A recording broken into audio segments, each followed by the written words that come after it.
Alvíceras, estamos de volta com o nosso curso de Terapia das Doenças Espirituais e Psicossomáticas.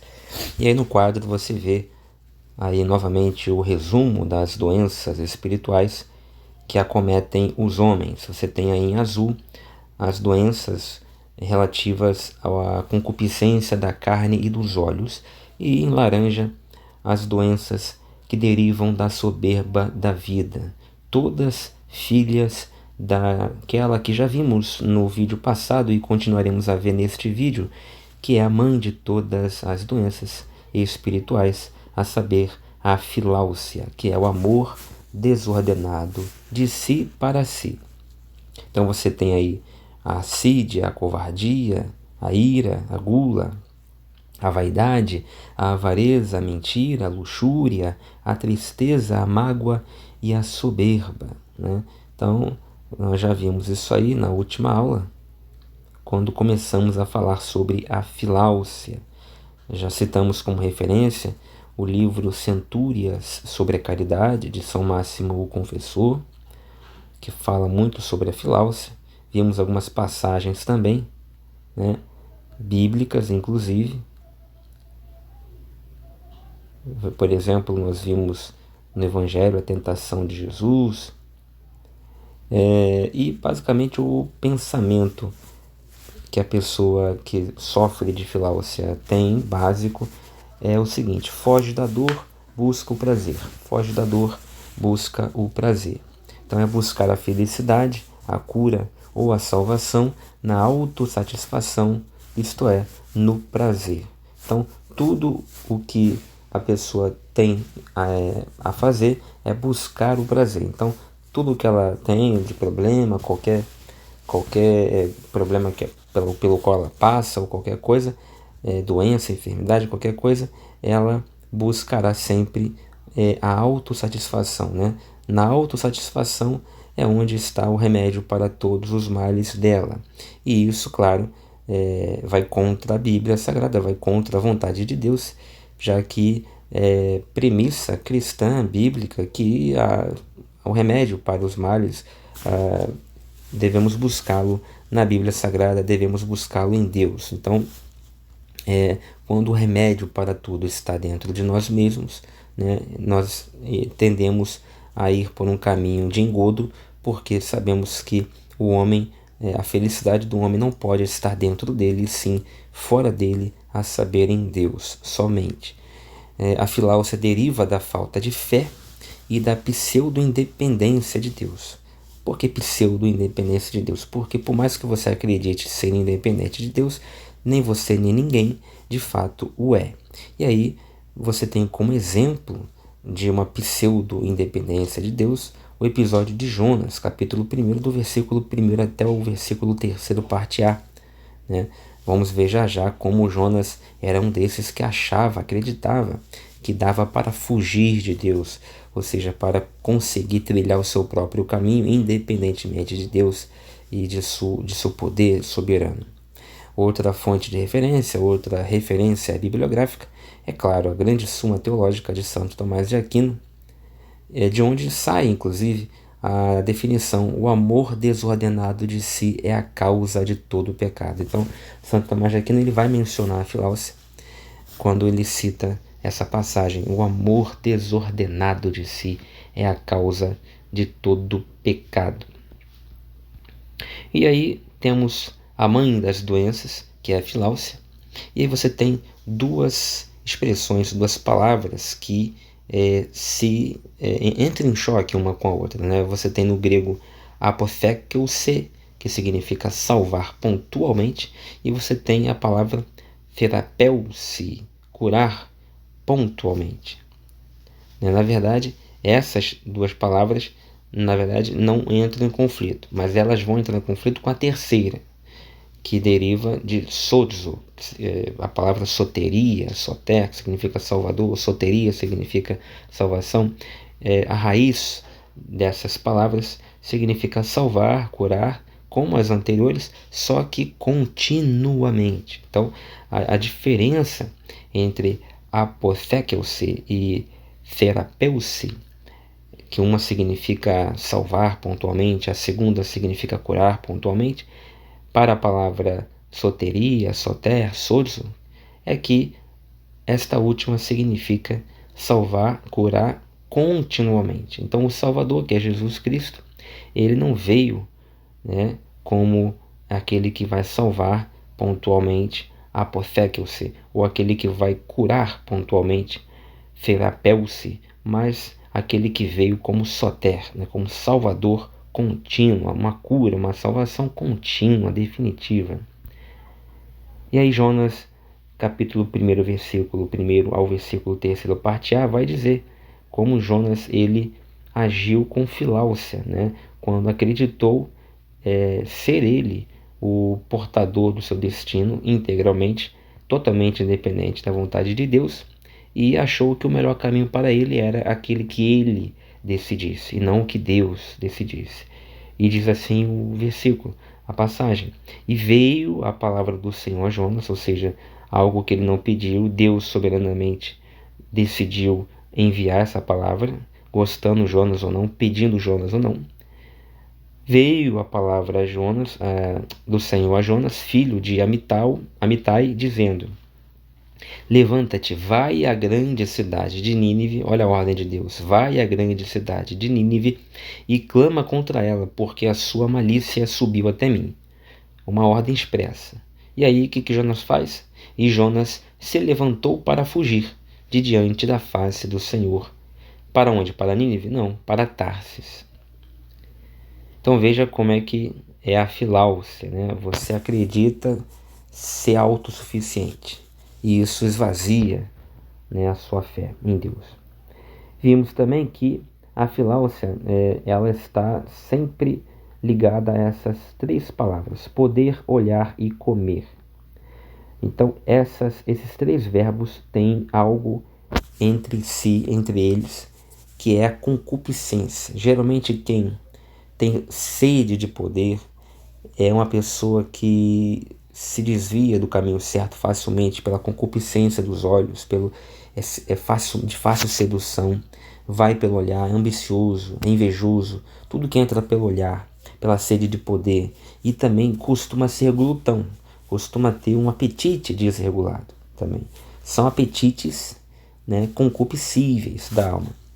Então você tem, por exemplo, o problema do poder em Gênesis 3:5, onde você tem uma independência de Deus, uma pseudo-independência de Deus, novamente, ligada a uma soberba. Você tem lá, por exemplo, antes de falar da passagem de Gênesis 3:5, veja também o olhar, né? O problema da concupiscência do olhar em Lucas 4:5 e o do comer em 1 de João 2:15 e 16. Né? Você tem em Gênesis 3:6b a desobediência, né? Entendendo que comer é tudo aquilo que nos mantém vivos, tá? Não é só comer pão, comer, né? Especialmente comida mesmo, né? de arroz com feijão. Agora em Gênesis 3:6 parte B você tem a desobediência, e na primeira epístola de João, capítulo 2, versículos 15 a 16, você tem o comer com a carne, com os olhos e com a aparência. Comer com a carne, com os olhos e com a aparência. Então vamos lá para Gênesis 3, 4, 5 e 6. Ou seja, a gente vai ver aqui o problema do poder, o problema do olhar e o problema do comer. Os três, tá? Então a serpente disse à mulher: certamente não morrereis, porque Deus sabe que no dia em que dele comerdes, se abrirão os vossos olhos e sereis como Deus, sabendo o bem e o mal. Então veja aqui, o que a serpente fala? Porque Deus sabe que no dia em que dele comerdes, ou seja, do fruto, comer mesmo, né? Mastigar. Então, olha a glutonaria aqui, né? O pecado da gula aqui. Se abrirão os vossos olhos e sereis como Deus, sabendo o bem e o mal, ou seja, tendo poder. Olha a concupiscência novamente aqui, tá? De poder, né? Vontade de poder, a soberba da vida. E vendo, olha o ver aqui, ó. Olha novamente o verbo olhar, né? Ver. E vendo a mulher, a concupiscência dos olhos, tá? que aquela árvore era boa para se comer e agradável aos olhos, novamente olhar aqui, e árvore desejável, ou seja, pelos olhos, para dar entendimento, tomou do seu fruto e o que? Comeu. Olha novamente aqui a glutonaria. E deu também a seu marido e ele comeu com ela. Aí vamos para o problema do comer também, agora em 1 de João 2, 15 e 16. E também do olhar e do poder. Diz assim, não amem o mundo nem o que nele há. Se alguém ama o mundo, o amor do Pai não está nele. Pois tudo o que há no mundo, a cobiça da carne, ao comer, né? Comer sexualmente e comer arroz com feijão. A cobiça dos olhos, olha só a tentação, o olhar novamente. E a ostentação dos bens, ou seja, o poder, não provém do Pai, mas do mundo. Então, esses três verbos, quando praticados desordenadamente, poder, olhar e comer, quando isso extrapola em nossas vidas, nós vamos pecar gravemente, gravemente. E aí Lucas 4:5 vai dizer, e o diabo, levando-o a um alto monte, mostrou-lhe, ou tentou seduzir pelo olhar, pela concupiscência do olhar e também do poder, da ambição, num momento de tempo, todos os reinos do mundo. Ou seja, ele mostrou o que é Jesus, o diabo? Mostrou o poder e disse, olha, te dou tudo. Olha só o poder que você vai ter se me aceitar, se dobrar os joelhos para mim. Então, o diabo tentou a Jesus com o poder e com o olhar, né? Com o desejo pelo olhar. E também depois com o comer, né? Transforma essas pedras em pães. Ele estava faminto, Jesus. Então, exatamente os mesmos ardis que Satanás montou para Jesus são aqueles que ele monta para você hoje, para mim e para você. Na antropologia atomista, a concupiscência é o apetite sensível ligado ao sustento do corpo. Já vimos isso no último vídeo. Então, Tomás aqui não vai dizer isso. Tá? A vontade, apetite sensível da alma é aquilo que é ligado ao sustento do corpo. Por conta do pecado original, esse apetite é desordenado, tendendo a querer mais que aquilo que pede a necessidade física. Então, a necessidade física pede que você coma, não que você se empanturre. A necessidade física pede que você tenha relações sexuais para procriar, não que você, e até que você tenha com a sua esposa, não que você tenha necessariamente todos os dias com qualquer pessoa, todo mundo, de qualquer jeito, sem qualquer valorização, tanto para com você como para com a sua parceira, o seu parceiro, né? Então, beleza. Então você tem aqui o apetite do mal e o apetite desordenado do bem. Os dois são ruins. Claro que você tem o apetite do bem ordenado, que é o apetite normal, todo mundo tem. Apetite tanto de comer comida mesmo, né, como também apetite no sentido de ser algo que aguça o seu desejo por um sexo oposto, uma pessoa do sexo oposto, desejo em brincar, desejo em beber, desejo em trabalhar, desejo em uma série de coisas. Agora, os dois apetites errados são os apetites, o apetite do mal e o apetite desordenado do bem. O apetite do mal, você tem o que? A assídia, a soberba, a vaidade e a mentira. E o apetite desordenado do bem é a gula, luxúria, avareza, ira, tristeza, covardia e mágoa. Tá? Então você tem aqui na antropologia tomista, você tem as libídines, né? Que são nada mais do que as concupiscências da Bíblia, né? Do Evangelho de João. Então, fazendo um paralelo entre a antropologia tomista e o Evangelho de João, você vai ter o quê? A libido amandi, que o Santo Tomás chama, né, de libido amandi, que na verdade São João Evangelista vai chamar de epifimia tes sarkos, que está lá em Gênesis 3, versículo 3, capítulo 3, versículo 6, parte B, né, que é a libido da carne, né? Você tem a libido possidendi, já vimos isso na última aula, que é Gênesis 3, versículo 6 também, só que parte A, que São João vai chamar de epifimia ton oftalmon, que é a concupiscência dos olhos, tá? E você tem a libido dominante, que é a alazonia tubio, né? Que é o que, assim como vai chamar São João Evangelista, Gênesis 3, versículo 5, que é da soberba da vida. Muito bem, aí a gente termina, né, aqui a gente termina aqui a Filáusia, né? A gente já viu a Filáusia.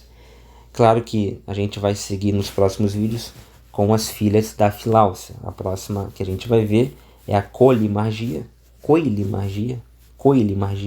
que também tem duas filhas, que seriam as netas, né, da Filáusia.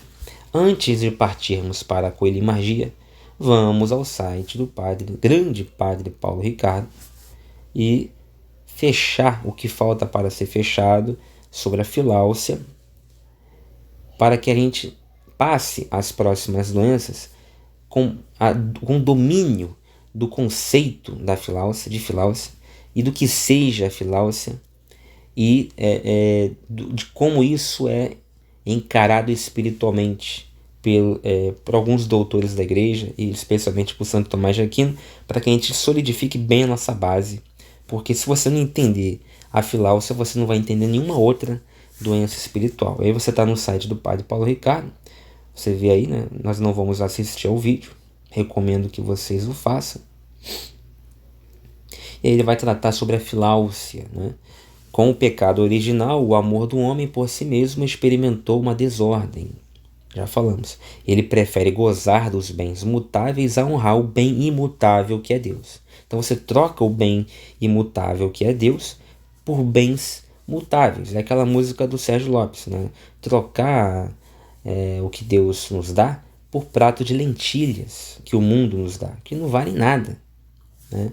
A única forma de sair desse sistema mundano é a renúncia de si próprio, como manda Jesus no Evangelho. Ele diz: se alguém quer vir após mim, renuncie a si mesmo, tome a sua cruz cada dia e siga-me. Ou seja, é um ato só, num primeiro momento, depois atos cotidianos, em todos os dias. Então veja, o que é seguir a Jesus? É tomar um ato e depois vários atos, todos os dias. O primeiro ato que você só toma uma vez, uma única vez, um único ato. O que é? Renunciar a si mesmo, tá?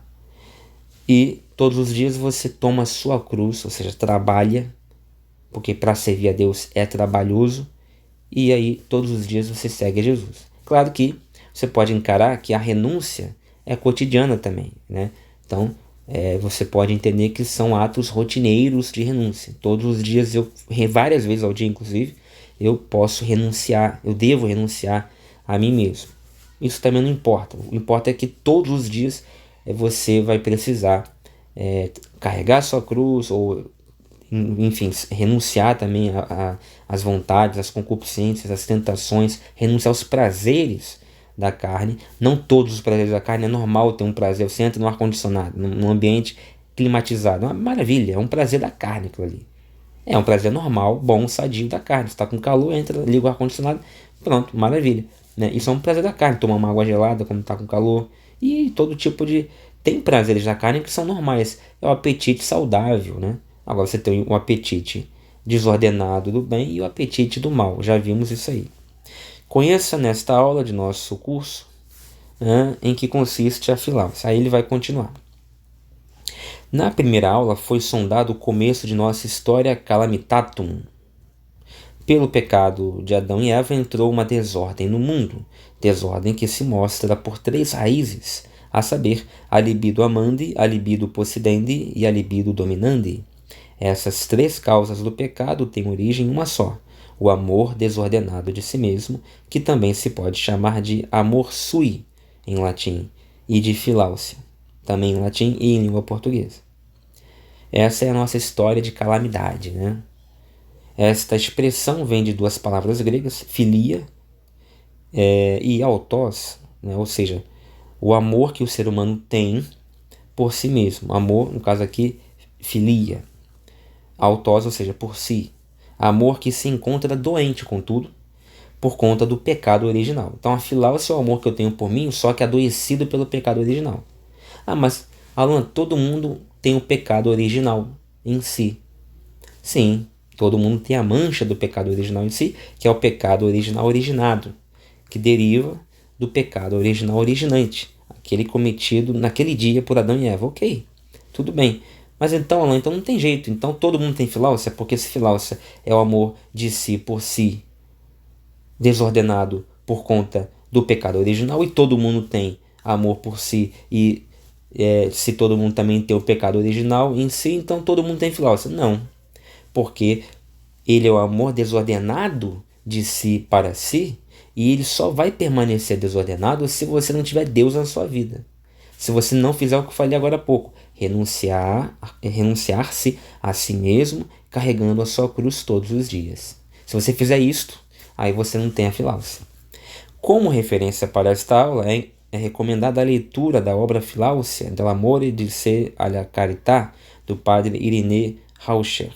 Para escrevê-la, ele se baseia especialmente em São Máximo Confessor, que é mestre sobre esse tema. Em suas centúrias sobre a caridade, esse autor cristão ensina: toma cuidado com o amor próprio, mãe de todos os vícios, e que é o amor irracional do próprio corpo. Indubitavelmente, dele nascem os 3 primeiros pensamentos passionais fundamentais, o da gula, o da avareza e o da vanglória, que têm origem nas exigências necessárias do corpo. Por eles nasce toda a série de vícios. É preciso, portanto, como se disse, ter cuidado com este amor próprio e combatê-lo com muita sobriedade. Destruído ele, são destruídos todos os pensamentos que dele provêm. Então, as 3 primeiras filhas da filáusia, do amor próprio desordenado, são a avareza, a gula, aliás, a avareza e a vanglória. O amor próprio, como muitas vezes se diz, é a causa de todos os pensamentos passionais. Dele se engendram os 3 pensamentos capitais da concupiscência, o da gula, o da avareza e o da vanglória. Do da gula nasce o da fornicação, do da avareza, o da avidez, o da vanglória, o da soberba. Então, quer dizer, aí ele dá as 3 primeiras filhas da filáusia, como eu falei, a gula, a avareza e a vanglória, e depois dá as netas, né? Da gula nasce o quê? A fornicação, porneia, luxúria. Da avareza vai nascer o quê? A avidez, a assídia. Da vanglória, né, da vaidade, a soberba. Todos os outros se seguem a cada um dos 3. Aí depois vem a ira, muito ligada à gula e depois à fornicação. O da maledicência, muito ligado ao que? A avidez, né? A avareza, né? E os demais também. Essas paixões atam a mente às coisas materiais e a retém na terra, como pedra pesadíssima em cima dela, sendo embora a mente, por natureza, mais leve e ágil que o fogo. Isso é o que nos diz São Máximo Confessor. O amor filaucioso, por sua vez, nasce da realidade do pecado original. Antes da queda, os olhos do homem eram capazes de voltar-se às coisas criadas e transcender para Deus. Aí continua o Padre Paulo Ricardo. As criaturas não passavam de ícones que remetiam ao Criador. Assim, se olhasse no espelho, o homem, na inocência primitiva, amaria em si a imagem e semelhança divinas impressas nele. Esse era o amor sui, sadio, pelo qual nosso Senhor dizia que o homem deveria amar ao próximo como a si mesmo. Ou seja, quando Jesus fala amar o próximo como a si mesmo, ele está se referindo a como se você... Uma boa imagem para exemplificar isso, para você entender o que significa amar-se a si mesmo, é como se você colocasse um espelho na frente de Adão antes do pecado. Imagine Adão lá no Jardim do Éden, antes de pecar, e aí você coloca um espelho na frente de Adão.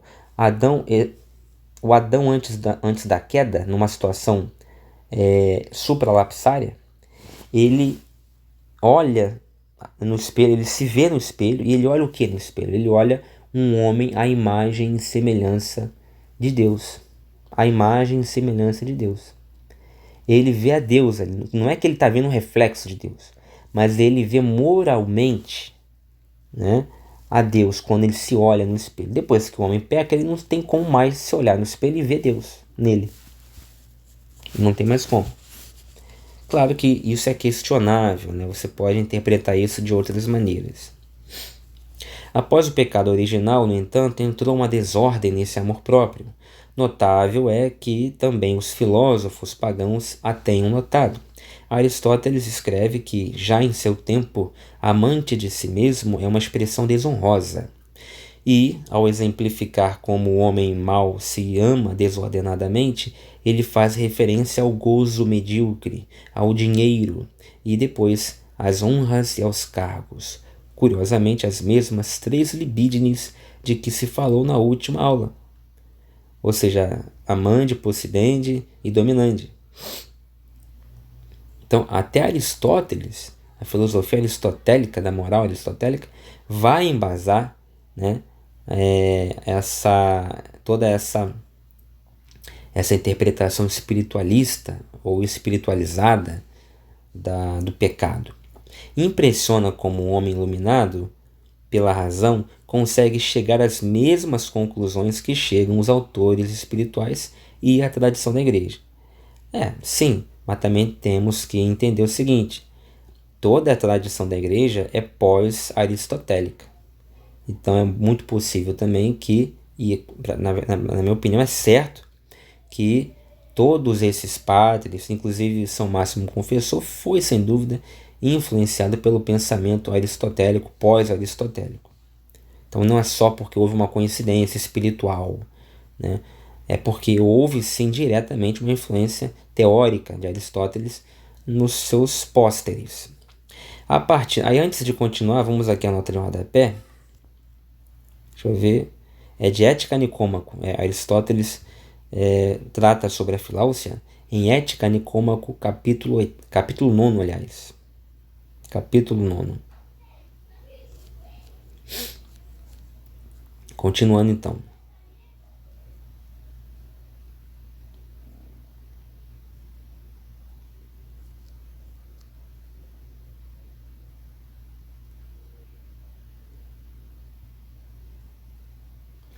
A partir da queda, então, as criaturas que eram ícones que apontavam para o alto ficam opacas e o seu uso se dirige à satisfação de si próprio. Esse sistema é completamente autodestrutivo. Um dependente químico, por exemplo, usa drogas porque quer ser feliz. Todas as pessoas veem, porém, que ele está destruindo a si mesmo, a sua família e aqueles que estão à sua volta. Mas ele acredita que está se fazendo bem, né? Ele precisa da droga, ele vai ficar muito mal, vai morrer se não tomar aquela droga. Então ele, puxa, por amor a mim, eu vou lá comprar a droga porque senão eu vou morrer aqui sem ela. Então, inconscientemente, ele acha que está fazendo um bem para si mesmo. Quando na verdade ele já está ficando louco, ele já está viciado. E isso é um amor desordenado de si para si. Vai dizer Aristóteles, né?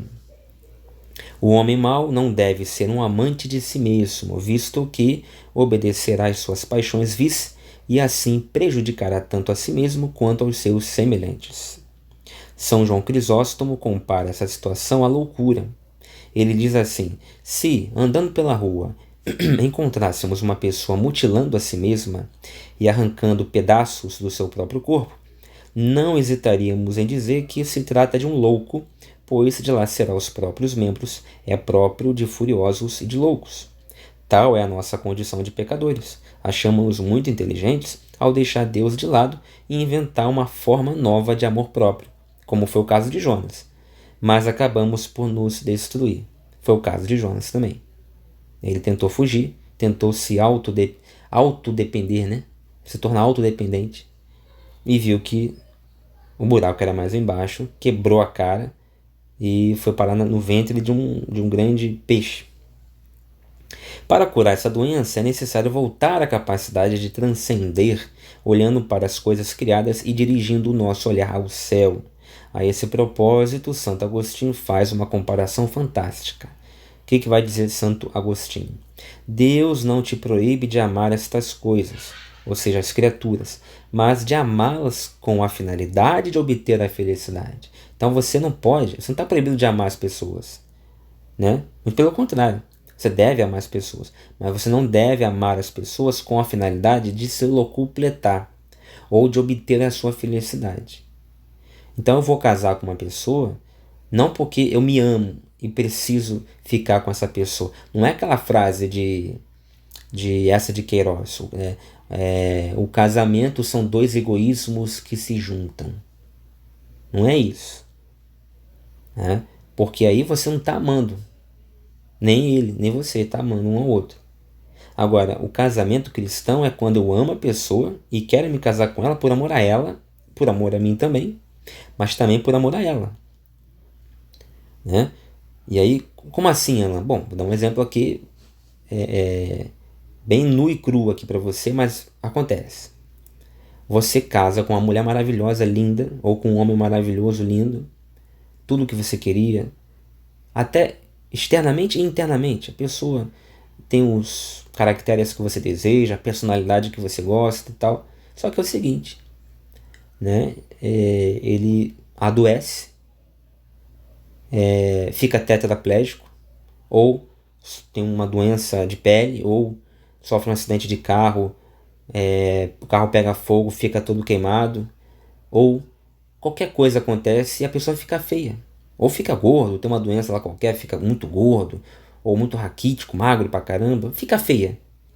Ou ainda, a pessoa não teve nada afetado na parte externa, mas a pessoa ficou depressiva, a pessoa desenvolveu uma depressão, uma doença, um burnout muito grave, ou qualquer doença dessa psicológica, qualquer problema desse, que a pessoa mudou a mente dela, ela ficou assim, até semi-louca, né? Sei lá, algum problema de síndrome do pânico, qualquer coisa, né? Então, ou até pior, a pessoa teve um problema externo e um problema interno. Fisicamente, por fora, teve um problema que ficou mais feia, e por dentro também, né? Vamos ficar com esse último exemplo, que é pior. E aí? E aí você casou com ela, ela não tinha aquele problema externo, ela era mais bonita, não tinha esse problema. As pessoas vão ficando feias, ficam carecas, gordas, ou muito magras, enfim, vão ficando feias.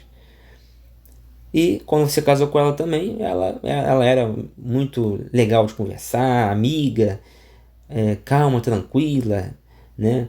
Enfim, não tinha. Essa pessoa é outra pessoa. Só que é o seguinte, você casou com ela. E aí o que acontece? Se você a ama de verdade, não apenas você se ama, você a ama, você vai continuar com ela, né? Quase, ou até, quase tão bem não, é tão bem, quase tão bem ou até melhor do que era antes. Isso é amar a pessoa, o seu cônjuge. Agora, a pessoa que casou com outro cônjuge porque se amava, então ela se amava e queria transar com uma mulher gostosa, com um homem bonito, saradão. Ela tinha na frente dela essa mulher e esse homem. Então ela se amava. Então vamos lá. Ela se amava e ela queria casar com um homem rico, uma mulher rica. E ele era rico, ela era rica. Ela se amava e queria casar com um homem, uma mulher, né, mentalmente sã, sem depressão, né, sem nenhum problema neurológico, psicológico, nenhuma doença, nada. Enfim, você entendeu onde eu quero chegar. Só que os infortúnios acontecem. E aí, depois de casar, tantos anos depois, essa pessoa ou ficou fisicamente mais feia, ou não importa o motivo, tá? Ou ficou pobre, ou alguma coisa na mente dela, o comportamento dela ficou ruim. E aí? Né? E aí, mas essa pessoa, esse segundo exemplo que eu estou dando, é a pessoa se ama, mas não ama o outro. Ela casou com o outro por amor a si. Aí você tem o divórcio. Aí não aguenta, não aguenta. Para aguentar um casamento, você tem que amar o outro de verdade. De verdade, não adianta. De verdade. Brigar vai brigar. Brigar vai brigar. Agora, se você ama o outro pelo que ele é e até pelo que ele não é. Então, Santo Agostinho vai dizer exatamente isso. Mas Santo Agostinho é pica da galáxia, né? Santo Agostinho é sinistro, né? Ele foi o primeiro grande filósofo psicólogo, né, da história da igreja e da história da filosofia. Então vamos repetir. Isso aqui é o texto de Santo Agostinho, tá? Deus não te proíbe de amar estas coisas, ou seja, as criaturas, mas de amá-las com a finalidade de obter a felicidade. Então, é o caso lá da pessoa que casou com a outra por amor a si. Ou seja, para obter a felicidade, ela pega e casa. A felicidade dela tá nela. Tá errado. A felicidade dela tá no outro. O que a Bíblia diz? Diz isso. O corpo da mulher é para o homem, né? E ele a domina. O corpo do homem é da mulher. E tantos outros versículos, né? Gênesis já fala disso, mas os evangelhos, Paulo vai falar também. Paulo vai falar também para o homem amar a mulher como Cristo ama a igreja. É de Gênesis até Paulo. A Bíblia vai falando do que é casamento. Isso aí vai dar um outro vídeo, não é agora. Não é proibido, porém, admirar e aceitar as criaturas para amar o Criador. Olha isso, olha isso. Eu amo, né, uma pessoa, e quando eu amo essa pessoa, não por mim, não porque eu tenho prazer, eu tenho algum ganho com isso, mas eu amo essa pessoa porque ela é ela, porque eu a amo, pelo que ela é, pelo que ela não é, porque isso é amor gratuito, é graça, é amor, sem esperar nada em troca. Quando eu faço isso, eu estou amando a Deus. Irmão, cara, quer ver um amor que é assim, filho? O amor de pai para o filho, né? Claro, já falando também do amor conjugal, um amor bom, um amor real, verdadeiro, né? Mas o amor de pai para filho é mais assim, né? Não tem divórcio de pai e filho, né? Você não vai lá assinar uma carta de divórcio para deixar de ser pai do seu filho. Aí ele continua: irmãos, suponhamos que um esposo fizesse um anel para sua esposa e esta tivesse mais amor pelo anel recebido do que pelo esposo que lhe o fabricou. Não é verdade que com aquele presente se revelaria que a esposa tem um coração adúltero, embora ela ame algo que é presente do esposo? Ou seja, o noivo dá um anel para a esposa, para a noiva ama mais o anel do que o esposo. Aí ele vai perguntar: não é verdade que aquela esposa, né, que aquela noiva tem assim um coração adúltero, porque ela ama mais, apesar de ser um presente do esposo, ela ama mais o presente do esposo do que o esposo.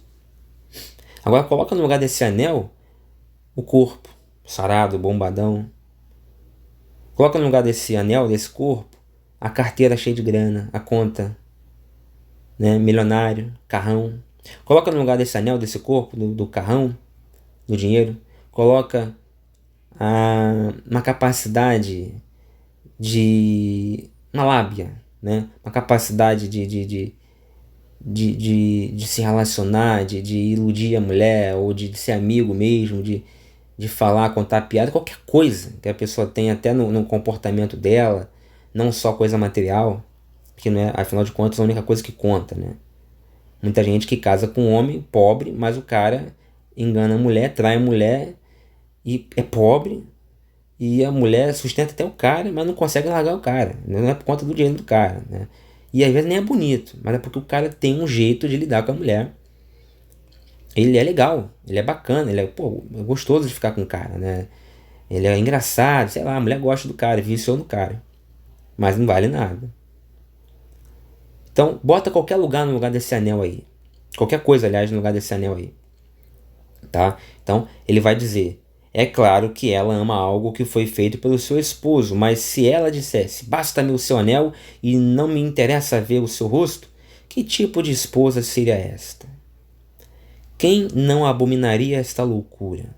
Vai dizer Santo Agostinho. Quem não condenaria este sentimento de adúltera? Então, ele vai dizer que a mulher e o homem também que ama os anéis do seu esposo ou da sua esposa, ou seja, aquilo que seu esposo, sua esposa porta externamente, né, ou que possui até internamente, mas que é tratado como um objeto que adorna e alimenta a felicidade do outro, ele vai dizer que a pessoa que ama só esse objeto, essa coisa,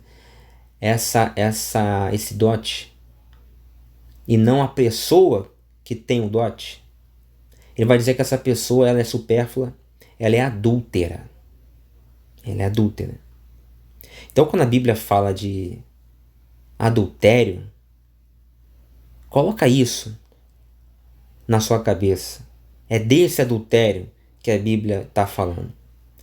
Ou você acha que a Bíblia só está falando do adultério? Aleluia. Olha que revelação, né? Glória a Deus. Muito obrigado, Senhor, pelo entendimento que o Senhor me dá. Você acha que a Bíblia está falando só do adultério, de aquele que a mulher chega em casa e pega o homem com a mulher, a mulher chega em casa, o homem chega em casa e pega a mulher com o homem, ou fica sabendo de um caso que tem na rua? Nada disso, né? Isso claro que é também o adultério. Mas o adultério na Bíblia é além disso. É disso aqui de que fala Santo Agostinho. Além de ser esse adultério clássico, o chifre, né, de corno que colocam na nossa cabeça, o adultério bíblico é isso aqui também, né? Ou seja, é eu olhar para minha mulher e me satisfazer nela, com ela, pelo que ela tem para me dar. E por que isso é adultério? Porque quando ela não tiver mais nada para me dar, isso pode acontecer. Eu vou largá-la. Meu amor vai acabar. Aliás, isso vai acontecer com quase todo mundo, ou até com todo mundo. Porque a velhice, ela vai chegar para a maioria das pessoas. E na velhice é que você vê o amor. O que sobra, o que resta de um casamento, você só vai ver na velhice. É o amor. Quando chega na velhice, eu não sou velho. Ainda não sou velho. Mas eu sei disso. Quando um casal chega na velhice, não sobra mais nada. Todo mundo é um bagulho. Tudo velho, tudo flácido, feio. Até todo mundo quase ali com Alzheimer já, velho pra cacete, dor no corpo, tudo descacetado, né? E não importa mais o dinheiro também. Pra que importa ostentar um carro, uma roupa ou qualquer coisa com você com 70 anos de idade? Você não quer saber disso. Isso é o que menos importa. Agora, o que importa ainda, e continua a importar até o túmulo, é o amor. Que aquele velhinho, aquela velhinha tem um pelo outro. A história, cara, que carregaram 30, 40, 50, 60 anos de casado. O que sobra, sabe quando você joga na peneira, vai peneirando aquela terra, e aí o que sobra é só, né, aquela coisa mais pura. Ou, se quiser comparar com o fogo purificando o ouro, né, tornando mais brilhante. Qualquer coisa que você queira, qualquer metáfora, né? Mas é disso que fala Santo Agostinho. O adultério na Bíblia é isso. Não é só você trepar com o vizinho, com a vizinha. Não. Não é só você botar um chifre na esposa, no esposo. Não. O adultério é você esperar do seu esposo, da sua esposa, somente aquilo que ele tem para dar para você. Porque quando um dia ele parar de dar para você porque ele não tem mais, você pega e se separa. Ou simplesmente fica casado por conveniência, por comodismo, por rotina, mas não ama mais. Isso é adultério. Adulterar com a esposa, você cometer adultério, você ser adúltero no seu casamento, é você só se locupletar, só se satisfazer nas coisas, nos adornos, nos anéis que o seu esposo ou a sua esposa tem para lhe colocar no seu dedo, para lhe oferecer. E isso não é o verdadeiro amor. Santo Agostinho vai chamar essa pessoa, o coração dessa pessoa, de adúltero. Essa pessoa é adúltera para Santo Agostinho. Talvez Santo Agostinho, pode ser, a gente pode debater aqui num outro momento. Ele possa até querer assim, estar sendo mais radical do que a Bíblia. Talvez Santo Agostinho tenha botado o sarrafo mais no alto ainda do que a Bíblia. Pode ser, a gente pode discutir isso aqui. Eu acho que não. Eu acho que independentemente daquele versículo que trata, que fala, que menciona essa passagem, que os adúlteros ficarão fora, né, não herdarão o reino dos céus, ou qualquer outra passagem bíblica que fala de adultério, independentemente disso, daquele versículo, está mais voltado, né, focando no adultério mesmo carnal, na conjunção carnal propriamente dita, fora do casamento. A questão é essa. Eu acho que após você ler a Bíblia, após você ler as cartas de Paulo, os evangelhos, e você lê tudo e depois volta para fazer um resumo do que seja a vontade de Deus para o casamento, faz o sentido, isso que o Santo Agostinho está falando aqui.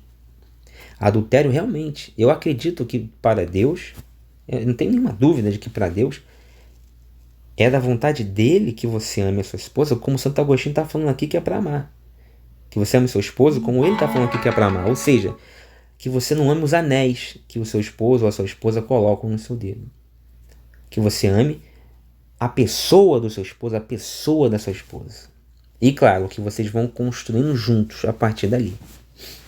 Isso é profundo demais. Santo Agostinho é profundo. A Bíblia é profunda demais. Aí ele continua. Amas o ouro no lugar do homem, amas o anel no lugar do esposo. Se estes são os teus sentimentos a ponto de amar um anel no lugar do teu esposo e a teu esposo não queres nem mesmo ver, então quer dizer que ele te deu este penhor, não para te comprometer, mas para te perder. Olha que coisa. Acaba que os anéis, o anel que aquele esposo deu para a esposa, achando que estava dando para ganhá-la, acabou dando para perdê-la, achando que estava ganhando aquela esposa, estava perdendo-a, porque ela estava amando não a ele, mas o anel, e ele achando que ela estava amando a ele. É para isto que um esposo oferece um penhor, para que no penhor ele mesmo seja amado. Para isto Deus te ofereceu as coisas criadas. Ama aquele que as fez. Olha que Santa Coxinha, tem que tirar o chapéu. Ele vai dizer que, olha, o certo, o que ele vai dizer? Ele já disse o que é errado. O que é o amor desvirtuado, adúltero. Agora ele vai dizer que o certo é o quê? O certo é o seguinte: quando o esposo dá um anel para a esposa, ela tem que entender aquilo ali da seguinte maneira: vou amar o meu esposo no anel que ele me deu. Não vou fazer o contrário, ou seja, amar o anel do meu esposo. Não, eu vou amar o meu esposo naquilo que ele me deu. Por quê?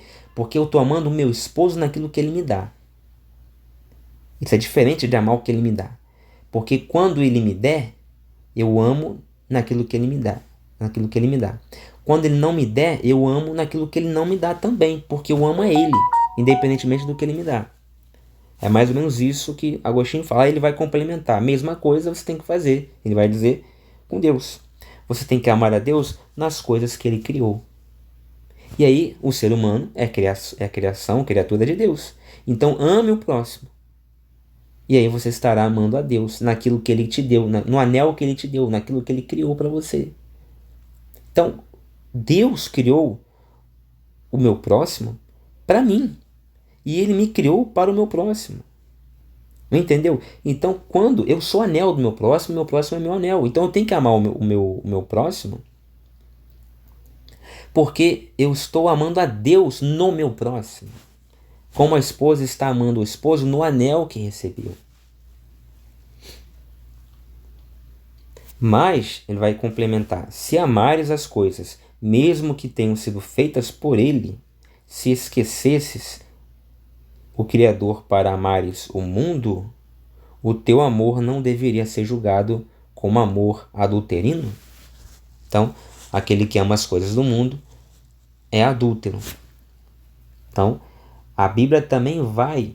Isso está dentro da Bíblia, isso aqui não é antibíblico, muito pelo contrário, é totalmente bíblico. Adultério na Bíblia é isso, é amar o mundo não enquanto criação de Deus, criatura de Deus, mas enquanto o mundo mesmo e o que ele tem para me dar. Eu não olho para as coisas e vejo Deus por trás. Isso é ser adúltero. Ou, de outra maneira, eu não olho para o que meu esposo me dá, para o que minha esposa me dá, e vejo por trás da coisa que ele me dá, que ela me deu, ele e ela. Eu vejo só a coisa. Entendeu? Então você ganha um presente do seu esposo ou da sua esposa, você só olha para o presente, ou você vê a intenção, o amor, o coração dele ali atrás. Ele quis acertar, cara. Ele errou, ele acertou. Isso conta, mas conta menos. O que mais conta é que ele quis. A intenção dele. É o que a gente fala, não, o que vale é a intenção. Não, o que vale também é a intenção, não é só a intenção. Claro, ninguém é hipócrita aqui. Mas enfim, é muito profundo. Aí continua o padre Paulo Ricardo. Amar as coisas ao invés de Deus é destruidor, porque significa cortar o próprio galho no qual se está sentado. Identifica-se aqui o conflito entre dois amores, o amor Dei e o amor Sui, o amor de Deus e o amor de si. É a essa luta que se refere São João quando diz que tudo o que há no mundo não vem do Pai, mas do mundo, e que o mundo passa e também a sua concupiscência, mas aquele que faz a vontade de Deus permanece para sempre. Ele vai citar isso aí, né? Na primeira epístola de João, capítulo 2, versículo 16 e versículo 17, tá? Capítulo 2, versículo 16 e versículo 17.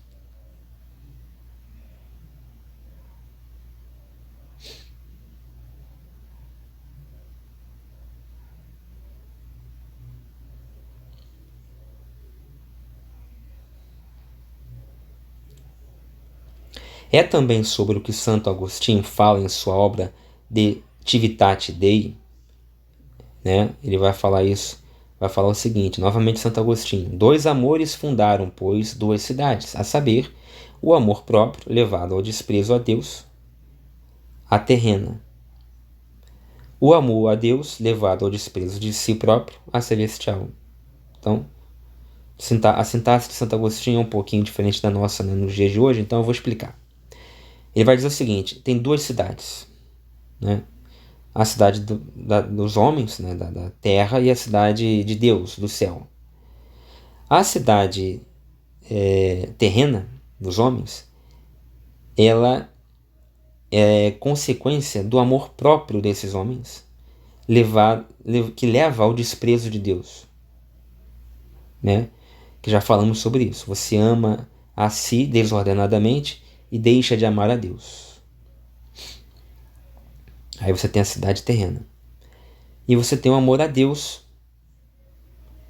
que faz com que você despreze a si.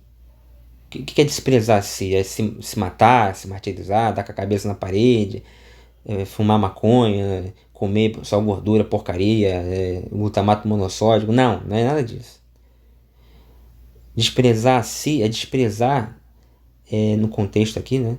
É desprezar as riquezas, aliás, os prazeres da carne desnecessários e desregrados. E aí você tem a cidade celestial, né? Porque de fato no céu, segundo a nossa crença cristã, lá será uma cidade, né? um local, um locus, mesmo que não seja concreto, seja apenas espiritual, invisível, mas a gente vai viver lá, nessa realidade, e lá não vai ter vício, não vai ter prazer desregrado, não vai ter nada disso, né? Muito bem. O desprezo de si próprio significa a renúncia ao amor doente. A única forma de sair desse sistema de destruição no qual o homem foi colocado com o pecado original é renunciando a si mesmo. Foi o próprio Jesus quem disse: se alguém quer vir após mim, renuncie a si mesmo, tome a sua cruz cada dia e siga-me. Está lá em Lucas 9, 23. Infelizmente, muitas pessoas dentro da própria igreja não entendem ou mesmo subvertem isso, procurando uma forma de serem cristãs sem abraçar a cruz e renunciar à própria vontade. Mas é novamente nosso Senhor quem diz: quem quiser salvar a sua vida a perderá, e quem perder a sua vida por causa de mim a encontrará. Ele disse isso lá em Mateus 16, 25. Assim, agora para fechar a aula de hoje, assim a única forma de viver o amor sui, ou seja, o amor de si, correto, ou seja, ordenado, É situá-lo dentro do amor dei, ou seja, do amor de Deus. É me amar dentro do amor de Deus. Eu já falei sobre isso em várias aulas que eu dei na igreja, né? Não é possível amar de verdade se você não amar com o amor de Deus. Não é possível ser justo de verdade se você não for justo com a justiça de Deus. E assim por diante. Não é possível crer de verdade se você não crê com a fé que Deus lhe dá, com a fé de Deus. O amor virtuoso, a caridade de que falam, né, as Escrituras Sagradas, embora se possa dirigir a Deus, a si próprio e ao próximo, deve ter um único objeto formal, que é o próprio Deus. E isso significa amar o Criador e as criaturas somente por causa dele. Então, amar o próximo por quê? Porque eu amo a Deus. Por isso eu amo o meu próximo. Eu vou amar meu próximo porque Deus mandou. Eu vou amar meu próximo porque ele pode ser um saco de papel cagado, lazarento, purulento, fedorento, uma merda de pessoa no sentido de tanto moral como aparência. É um bandido, é um criminoso, mas eu tenho que amar um esquartejador, um estuprador. Como assim? Não sou eu que estou falando isso. Tá na Bíblia. É difícil pra cacete. Mas eu tenho que amar o estuprador da minha filha, o assassino do meu pai, né? O empalador da minha mãe, o esquartejador do meu tio. Todos os filhos da puta que tem nesse mundo, o Sérgio Cabral Filho, né? E o Alexandre de Moraes, qualquer um. Eu tenho que amar o Muammar Gaddafi já morreu. Eu tenho que amar, sei lá, aquele maluco lá da Rússia, o Vladimir Putin. Eu tenho que amar todos eles. Quem fala isso não sou eu, é a Bíblia. Por quê que eu tenho que amar? Porque eles são criaturas de Deus. Deus é quem os fez. Então, eu vou amar porque Deus mandou amar. Por obediência a Deus, por amor à palavra de Deus, à lei de Deus, à vontade de Deus, eu vou amar. Mas não é amar, não é fingir, é amar mesmo. É amar, tipo assim, vou dar um exemplo para ficar bem claro aqui, para não ficar dúvida. Eu gosto de ser claro. Bate aqui o Vladimir Putin aqui pedindo. Lembrando que ele é responsável por milhares e milhares de mortes de pessoas inocentes, até criança, né? Na Ucrânia, sem contar outras coisas mais. Ele bate aqui na minha porta pedindo comida, senão, a ponto de morrer, eu vou lá e dou, não deixo morrer. Ou então o estuprador da minha filha, que inclusive morreu, né? Suposição, tá? Suposição, isso graças a Deus não aconteceu, nem vai acontecer se Deus quiser. Mas assim, só apenas uma ficção aqui, uma suposição. Estuprou minha filha morreu. Um dia, ele foi pra cadeia e tal, saiu. Outro dia, eu vejo, né? Ele na rua, dormindo, no banco da praça. Ninguém na praça. De noite. Ninguém na rua. E eu com uma barra de ferro, daquela bem pesada, na mão, passando assim, né? Ele na praça. Vai vir na minha cabeça o quê? Pô, é agora, vou me vingar. E aí, o que eu faço? Não me vingo. Por amor a ele, porque eu tenho, antes de amar a ele, eu amo a Deus.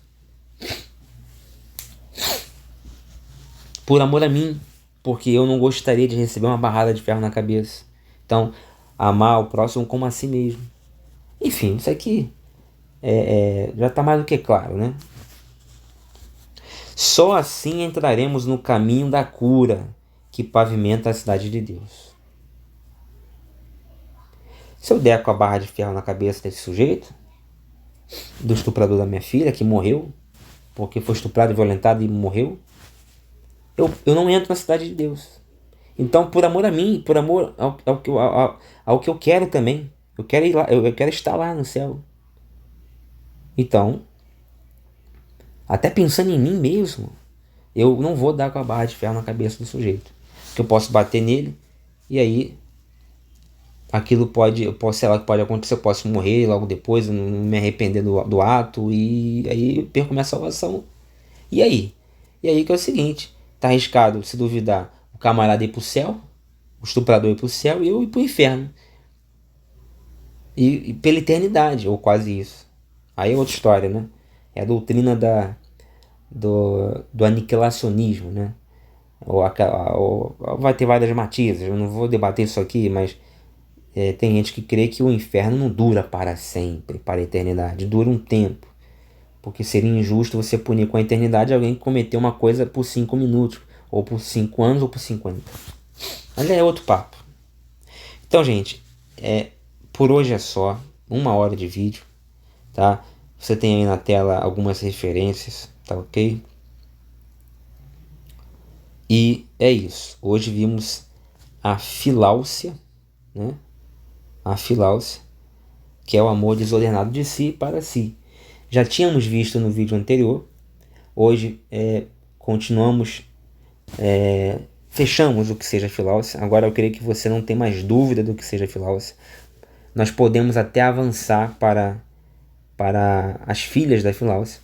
Contudo, no próximo vídeo eu ainda não vou para a colimargia, que é a primeira filha da filáusia. Não vou, porque eu preciso ter um papo com vocês sobre a filosofia tomista, específica com relação a isso, né? Nós que estamos fazendo em paralelo o nosso curso de tomismo por fora, eu vou aproveitar que o próprio padre Paulo Ricardo, ele coloca na sequência de 24 aulas desse curso, ele coloca a terceira aula, o próprio tomismo. Eu vou até mostrar para vocês aqui, né?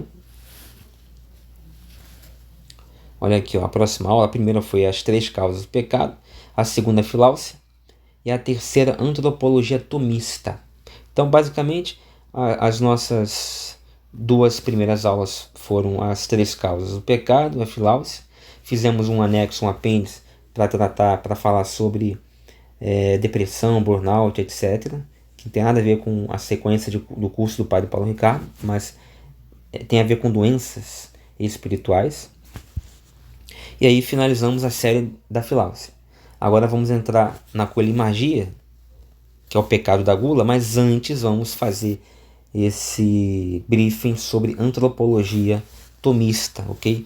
Para solidificar bem, porque afinal de contas é a esteira na qual desfila todo o entendimento antropológico e também, por consequência, do nosso curso da Igreja Católica, né? E até também da Igreja, em parte da Igreja Evangélica, que pouco fala sobre isso aqui, né? A Igreja Evangélica praticamente é nula infelizmente, sobre o que nós estamos tratando aqui, né?